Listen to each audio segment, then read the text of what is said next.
So, I mean, you've touched on a couple of things, but the point of hybrids, what's the point of a hybrid being created?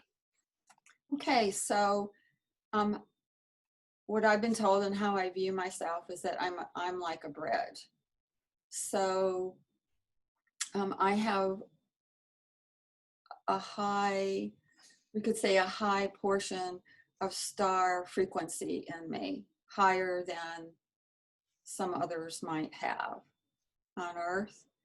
And so I can speak from the human point of view and Mhm. also the star point of view. So I kind of act as a bridge to bring those different points of view and to help awaken and raise the consciousness of humanity. There's more and more star children coming in who are coming in really awake.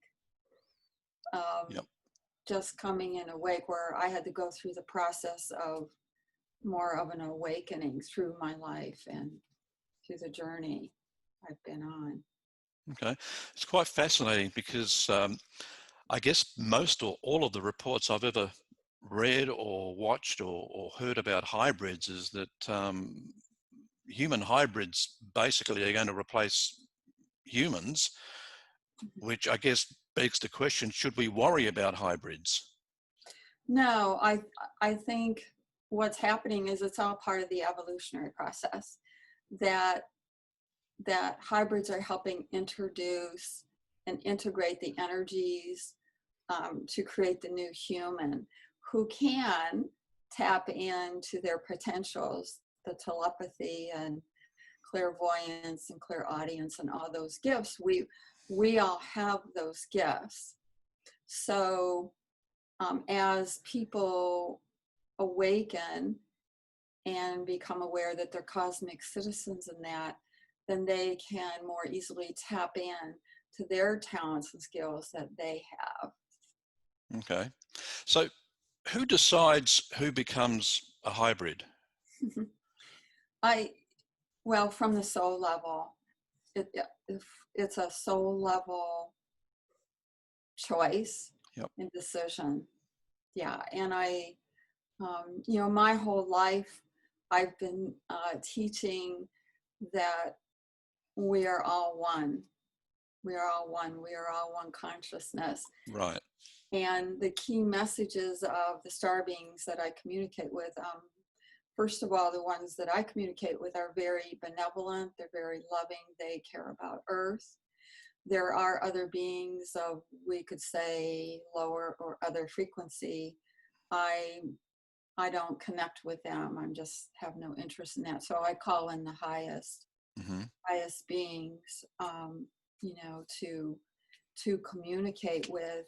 And they talk, you know, their messages are, and it's been my messages through my whole life, is we're all one, and to live from the heart, you know, to keep Hmm. things simple, to live from the heart, um, and to understand that we are all equal, and to take care of the earth, to take better care of the earth. And so obviously a lot of shifts are happening with earth right now is because of what we're walking through.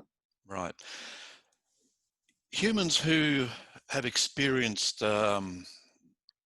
bad abductions, are these related to the beings that you deal with, or are these the ones you were talking about being on a lower level?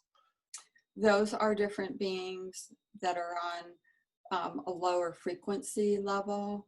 And I can say I have had some negative experiences with some that are not so nice who um, took me.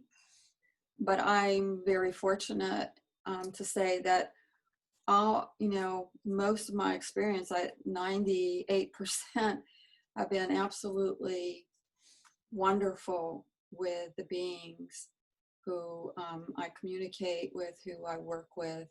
And as a child on the ship, I started being on the ship when I was like 3 years old. Hmm. And I loved it. I had a hard time when they would take me back to Earth. I've never thought of myself as being abducted.